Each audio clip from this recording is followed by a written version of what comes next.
We are both united in liberating Lebanon from an occupation power dominated by Iran called Hezbollah. Lebanon is under their occupation, and we are suffering from their constant barrages of missiles and terror attacks trying to cross our border. We are against direct negotiations because they carry a political dimension. We have had previous experience with indirect negotiations that did not carry the same political implication. The enemy is the one that benefits. This is a political platform granted to the Israeli occupation at a time when it is killing Lebanese people and committing massacres. Within just 24 hours of a high-stakes summit in Washington, is Israel once again defying U.S. diplomatic efforts? Has the Israeli Air Force intensified its offensive in southern Lebanon despite ongoing attempts at de-escalation led from Washington? As thick smoke engulfs the Lebanese skyline and casualties rise beyond 13, are these strikes signaling a widening conflict? Hezbollah has rejected the ongoing talks, stating that the process only serves the interests of its adversaries. Does this deepen the stalemate? And amid all this, is a ceasefire actually in place? Or is Iran's claim yet another layer of uncertainty in an already volatile situation? Within 24 hours of ceasefire discussions held in Washington, Israeli military operations in Lebanon have continued. On April 15th, the Israeli Air Force reportedly carried out strikes on more than 200 locations identified as Hezbollah-linked targets in southern Lebanon.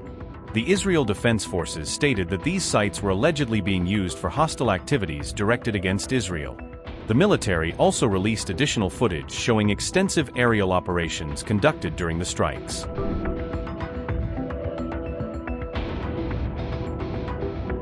Thick smoke was seen rising across southern Lebanon, with fires illuminating the night following the strikes. Reports indicate that at least 13 people were killed within a day of the Washington discussions. A medic affiliated with Doctors Without Borders alleged that some of the strikes impacted civilian areas, according to Al Jazeera. Medical personnel in Lebanon have described severe conditions following the attacks, highlighting the extent of destruction. Accounts included reports of entire families trapped under debris, along with critically injured children. There have also been reports of long-term trauma and serious physical injuries among affected civilians. Meanwhile, Israel's envoy to the United States stated that disarming Hezbollah remains a primary objective in Lebanon. Hezbollah has criticized the ongoing discussions, asserting that the current process benefits opposing interests. Talks began with a statement, very encouraging statement, Secretary of State Rubio.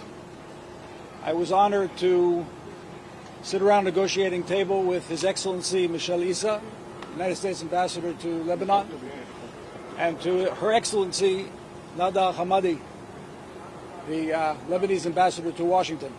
We are both united in liberating Lebanon from an occupation power dominated by Iran called Hezbollah. Lebanon is under their occupation, and we are suffering from their constant barrages of missiles and terror attacks trying to cross our border. We talked about a number of things, and most importantly, the vision, the long-term vision, where there'll be a clearly delineated border between our countries, and where the only reason we'll need to cross each other's territory will be in business suits to conduct business or in bathing suits to go on vacation. We made it very clear that the security of our civilians is not up for negotiation. That is understood by the government of Joseph Aoun. And I must say, this was a victory for sanity, for responsibility, and for peace. Because the head of Hezbollah warned the government of Lebanon yesterday not to participate in these talks.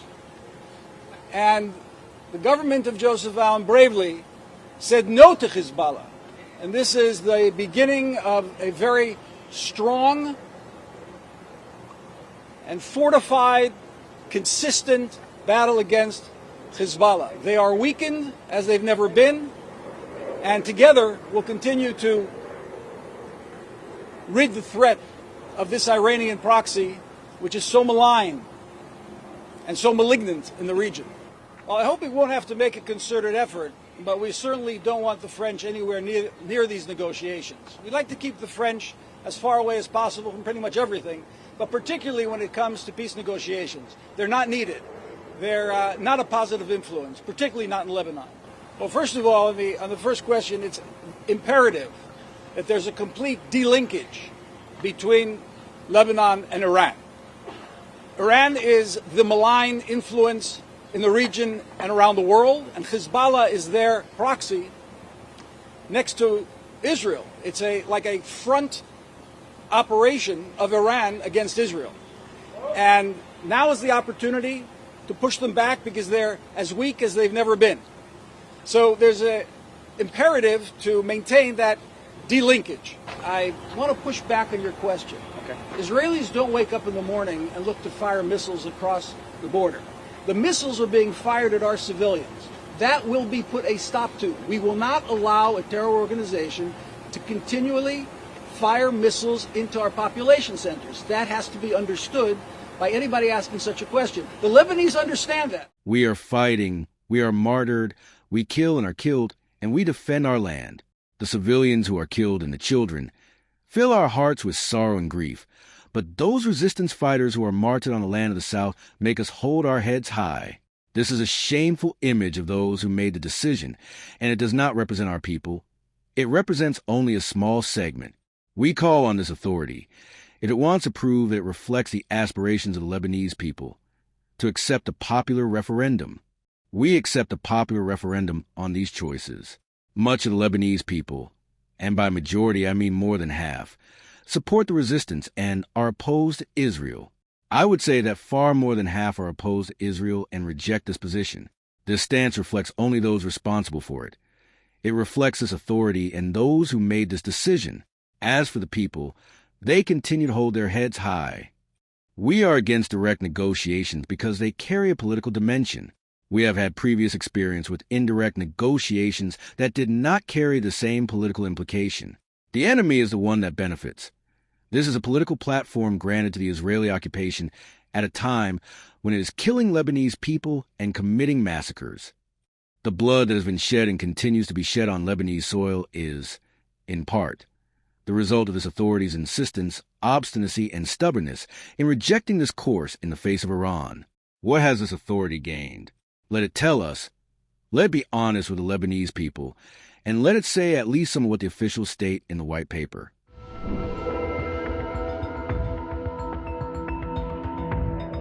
Hezbollah launched fresh rocket barrages on northern Israel on April 15th, underlining that the Lebanon front remains active despite wider diplomatic efforts and the separate Iran-related truce.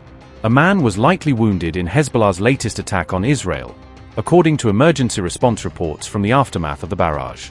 Medics said the injured person was a 61-year-old man hit by shrapnel near Tamra, according to reporting carried by the Times of Israel. The attack came amid reports of an IDF strike on at least 2 vehicles in Lebanon, signaling another rapid round of escalation across the border. According to the Times of Israel, the 2 vehicles were targeted on a coastal highway south of Beirut. The strikes reportedly took place near the seaside towns of Jaya and Sadiat, roughly 70 kilometers from the Israeli border.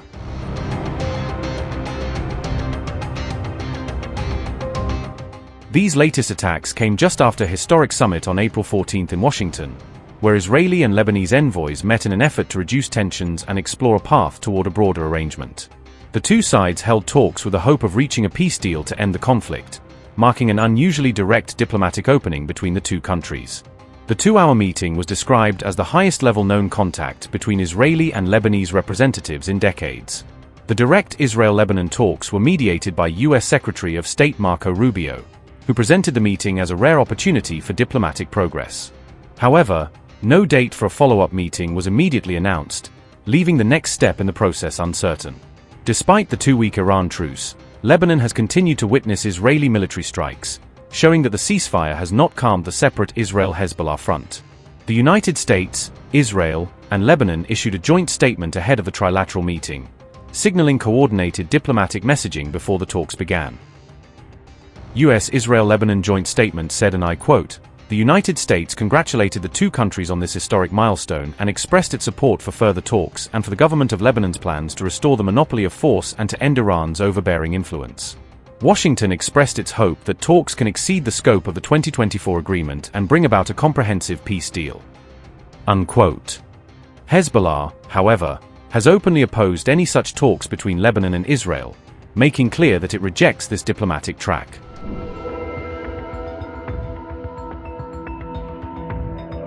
The continued exchange of fire comes despite claims from Iran regarding a ceasefire between Israel and Hezbollah. An Iranian official told Al Mayadeen that a ceasefire arrangement in Lebanon had taken effect on April 15th. According to these claims, the agreement followed diplomatic pressure and is expected to last for a limited period. However, authorities in Israel, Lebanon, and the United States have not formally confirmed the existence of such an arrangement.